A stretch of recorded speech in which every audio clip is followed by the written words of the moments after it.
Bismillah, kali ini kita akan melanjutkan membaca buku seri sejarah 25 Nabi dan Rasul jilid kelima tentang sejarah kehidupan Rasulullah Sallallahu Alaihi Wasallam. Buku ini ditulis oleh Ustadz Nizar Sa'al Jabal LCMPD Hafidahullah. Penerbitnya Perisai Quran Kids. Kali ini kita akan membaca kisah Rasulullah Sallallahu Alaihi Wasallam waktu tinggal di Gua Hira. Tinggal di Gua Hira, Rasulullah Sallallahu Alaihi Wasallam banyak melihat kemusyrikan dan perbuatan jahiliyah di masyarakat Arab yang tidak beliau Sallallahu Alaihi Wasallam sukai. Namun, beliau Sallallahu Alaihi Wasallam tidak mengetahui caranya menghilangkan semua itu. Ketika Rasulullah Sallallahu Alaihi Wasallam berusia 40 tahun, beliau Sallallahu Alaihi Wasallam suka menjauhkan diri dari kehidupan masyarakat di sekitarnya. Rasulullah Sallallahu Alaihi Wasallam sering pergi ke Gua Hira di Mekah untuk beribadah kepada Allah Subhanahu wa Ta'ala. Pelajaran penting. Adik-adik yang dirahmati Allah Subhanahu wa Ta'ala, syirik atau menyekutukan Allah Subhanahu wa Ta'ala itu perbuatan dosa yang paling besar. Perbuatan syirik terjadi pada bangsa Arab pada waktu itu dan seluruh umat manusia pada masa jahiliyah. Syirik itu merupakan perbuatan yang dimurkai Allah Subhanahu wa Ta'ala. Para pelakunya beribadah kepada selain Allah Subhanahu wa Ta'ala. Mereka beribadah dan berdoa kepada berhala, patung-patung, dan meminta-minta kepada kuburan. Kita, anak yang soleh dan solehah, harus berdoa dan beribadah hanya kepada Allah Subhanahu wa Ta'ala.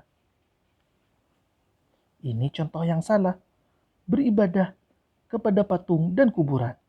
Contoh yang benar, beribadah, berdoa hanya kepada Allah Subhanahu wa Ta'ala. Awal murad turunnya wahyu. Pada usia 40 tahun, tanda-tanda kenabian mulai terlihat pada diri Rasulullah Sallallahu Alaihi Wasallam. Beliau Sallallahu Alaihi Wasallam berkata, "Aku mengenali sebuah batu di Mekah yang memberikan salam kepadaku sebelum aku diutus menjadi Rasul." Hadis riwayat Muslim nomor 2277. Aisyah radhiyallahu anha juga pernah bercerita permulaan wahyu yang diturunkan kepada Rasulullah Sallallahu Alaihi Wasallam adalah mimpi yang benar.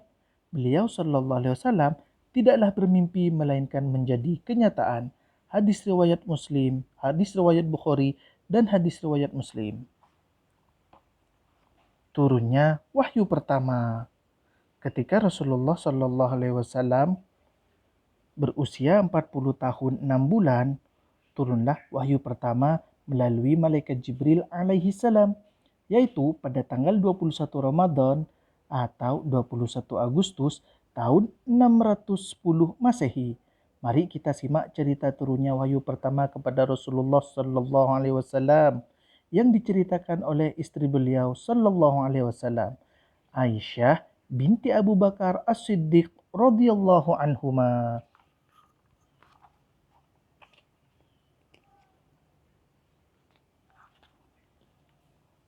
Aisyah radhiyallahu anha berkata, ketika Rasulullah Shallallahu alaihi wasallam menyendiri di Gua Hira, datanglah seorang malaikat, malaikat Jibril alaihi salam kepada Rasulullah Shallallahu alaihi wasallam dan berkata, "Bacalah."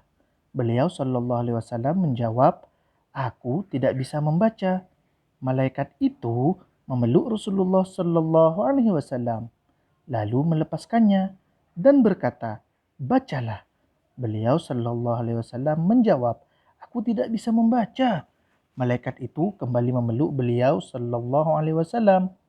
Lalu ia melepaskannya dan berkata, "Bacalah." Beliau Shallallahu Alaihi Wasallam menjawab, "Aku tidak bisa membaca." Malaikat itu kembali memeluk Rasulullah Shallallahu Alaihi Wasallam dengan kuat, kemudian melepaskannya dan dia berkata, "Bismillahirrahmanirrahim. Iqra bismi rabbikal ladzi khalaq. Khalaqal insana min 'alaq. Iqra wa rabbukal akram. Alladzi 'allama bil qalam. 'Allamal insana ma lam ya'lam. Bacalah dengan menyebut nama Tuhanmu yang menciptakan. Dia telah menciptakan manusia dari segumpal darah. Bacalah.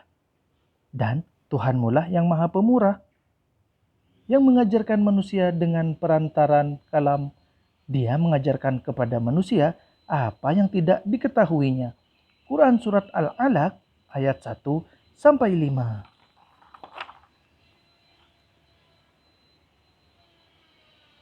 Rasulullah Shallallahu Alaihi Wasallam pulang ke rumah istrinya Khadijah radhiyallahu anha dalam keadaan menggigil dan mengatakan, "Selimuti aku, selimuti aku." Khadijah radhiyallahu anha pun menyelimutinya hingga rasa takut Rasulullah Shallallahu Alaihi Wasallam hilang. Rasulullah Shallallahu Alaihi Wasallam pun menceritakan kejadian yang dialaminya di Gua Hira. Lalu beliau Shallallahu Alaihi Wasallam berkata, "Saya takut." Sebagai istri yang solehah, Khadijah radhiyallahu anha berusaha menghilangkan rasa takut Rasulullah Shallallahu Alaihi Wasallam dan menghiburnya dengan mengatakan, "Demi Allah, Allah tidak akan menjadikanmu hina. Engkau rajin silaturahmi, menolong dan membantu kesulitan orang lain, menghormati tamu, dan engkau selalu mengatakan kebenaran." Khadijah radhiyallahu anha menemui seorang pendeta Nasrani bernama Waraqah bin Naufal dan menceritakan apa yang terjadi pada diri Rasulullah Shallallahu Alaihi Wasallam. Waraqah berkata, "Itulah malaikat yang diturunkan Allah kepada Nabi Musa alaihi salam. Seandainya aku masih hidup, aku akan membantunya ketika kaumnya mengusirnya." Pelajaran penting. A'udzubillahi minasyaitonirrajim. Bismillahirrahmanirrahim. Iqra bismi rabbikal ladzi khalaq. Khalaqal insana min 'alaq. Iqra wa rabbukal akram. Alladzi 'allama bil qalam. 'Allamal insana ma lam ya'lam. Adik-adik yang dirahmati Allah Subhanahu wa taala, apakah kalian sudah hafal wahyu pertama yang turun kepada Rasulullah Sallallahu Alaihi Wasallam ini? Apakah kalian hafal surah Al-Alaq dari ayat 1-5? Tugas kalian sekarang, coba hafalkan surat Al-Alaq dari ayat pertama sampai terakhir. Bisakah kalian menghafalnya dalam waktu 1 pekan? Jika sudah hafal, coba kalian baca surat Al-Alaq itu di hadapan ayah dan ibu. Mudah-mudahan kita menjadi anak yang soleh dan solehah. Amin. Turunnya wahyu yang kedua. Setelah beberapa hari, wahyu yang kedua turun kepada Rasulullah Sallallahu Alaihi Wasallam. Beliau Sallallahu Alaihi Wasallam menceritakan bagaimana wahyu kedua itu turun. Ketika aku sedang berjalan, tiba-tiba aku mendengar suara dari langit. Aku mengangkat mataku. Ternyata ia adalah malaikat yang mendatangiku di Gua Hira. Aku menjadi takut dan segera pulang. Aku berkata kepada Khadijah radhiyallahu anha, "Selimuti aku, selimuti aku." Lalu Allah Subhanahu wa taala menurunkan firman-Nya. A'udzubillahi minasyaitonirrajim. Bismillahirrahmanirrahim. Ya ayyuhal muddatsir, qum fa'anzir, wa rabbuka fakabbir, wa thiyabaka fatahhir, warrujza fahjur. Hai orang yang berselimut, bangunlah, lalu berilah peringatan, dan Tuhanmu agungkanlah, dan pakaianmu bersihkanlah, dan perbuatan dosa tinggalkanlah. Quran Surat Al-Muddatsir ayat 1-5. Alhamdulillah, untuk sekarang sekian dulu ya ceritanya. Semoga Allah berikan manfaat dari cerita ini. Terima kasih telah meluangkan waktu untuk menonton video ini. Dan terima kasih pula telah subscribe channel ini. Subhanakallahumma wa bihamdika. Asyhadu an la ilaha illa anta astaghfiruka wa atubu ilaik.